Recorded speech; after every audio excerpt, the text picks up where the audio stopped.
வணக்கம். இன்னைக்கு நம்ம பார்க்க போறது பாத்தீங்கன்னா ரொம்பவே டேஸ்டான முட்டை கொத்து பரோட்டா எப்படி செய்யறது அப்படின்னு தான் பார்க்க போறோம். வாங்க எப்படி செய்யலாம்னு பார்க்கலாம். அதுக்கு முன்னாடி நம்ம சேனலை நீங்க இன்னும் சப்ஸ்கிரைப் பண்ணலன்னா மறக்காம சப்ஸ்கிரைப் பண்ணிட்டு கூடவே இருக்க பெல் ஐக்கானை கிளிக் பண்ணிக்கோங்க. ஃபர்ஸ்ட் ஒரு வானல வச்சுக்கோங்க. அதுல நம்ம கொஞ்சமா எண்ணெய் ஊத்திக்கலாம்.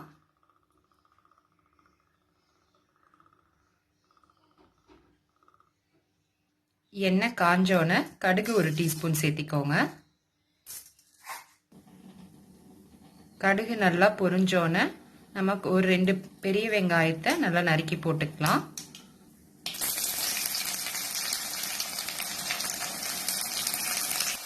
கூட கொஞ்சம் கருவேப்பிலை சேர்த்திடுங்க. இப்போ இது எல்லாத்தையும் நல்லா வதக்கிக்கலாம்.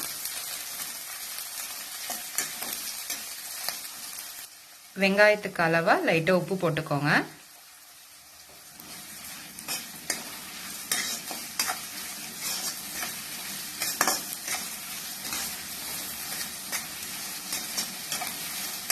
வெங்காயம் இந்த அளவுக்கு நல்லா வதங்கினோன்னு நம்ம ஒரு 2 தக்காளி 2 சின்ன பழமா எடுத்து நல்லா கட் பண்ணி சேர்த்திக்கோங்க. நீங்க பெரிய பழமா இருந்தா ஒரு பழம் மட்டும் போட்டுக்கோங்க. இது கூடவே நீங்க தேவையான அளவு உப்பு சேர்த்திடுங்க. சேர்த்திட்டு நம்ம இதை நல்லா வதக்கி விட்டுறலாம். தக்காளி நல்லா வதங்கி வரட்டும்.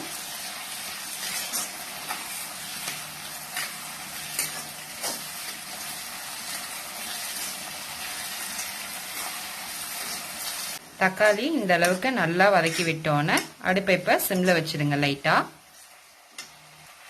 இப்போ இது கூட நம்ம 1 ஸ்பூன் அளவுக்கு தனி மிளகாய் தூள் சேர்த்திடுங்க. ஒரு 1/4 டீஸ்பூன் சீரகத்தூள் சேர்த்திக்கோங்க.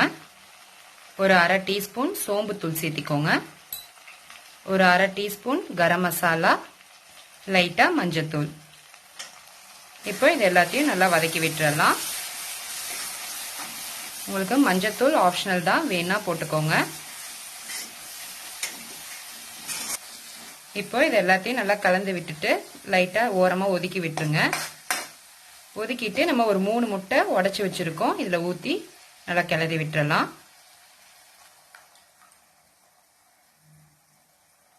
இப்போ முட்டைக்கு அளவா உப்பு சேர்த்திருங்க.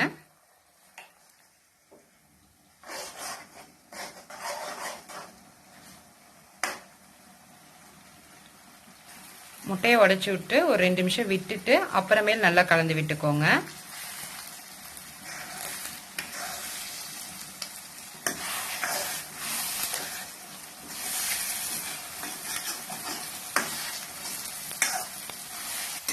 அவ்வளவுதான். இப்போ எல்லாத்தையும் நல்லா கலந்து விட்டாச்சு. இப்போ இது கூட ஒரு டீஸ்பூன் அளவுக்கு மிளகுத்தூள் சேர்த்திடலாம்.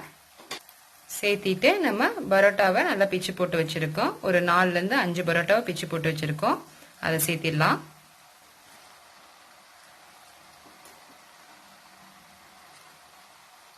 இப்போ இதை அப்படியே நம்ம நல்லா பெரட்டி விட்டுக்கலாம்.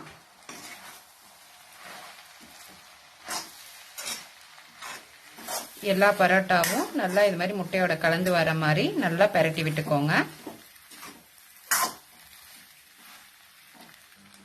அவ்வளவுதான். இப்ப ரொம்பவே டேஸ்டான முட்டை கொத்து பரோட்டா ரெடி ஆயிருச்சு. இது மாதிரி நீங்களும் செஞ்சு பாருங்க. செஞ்சு பார்த்துட்டு எப்படி இருக்குன்னு கமெண்ட்ஸ்ல சொல்லுங்க. மறக்காம நம்ம சேனலை சப்ஸ்கிரைப் பண்ணிக்கோங்க.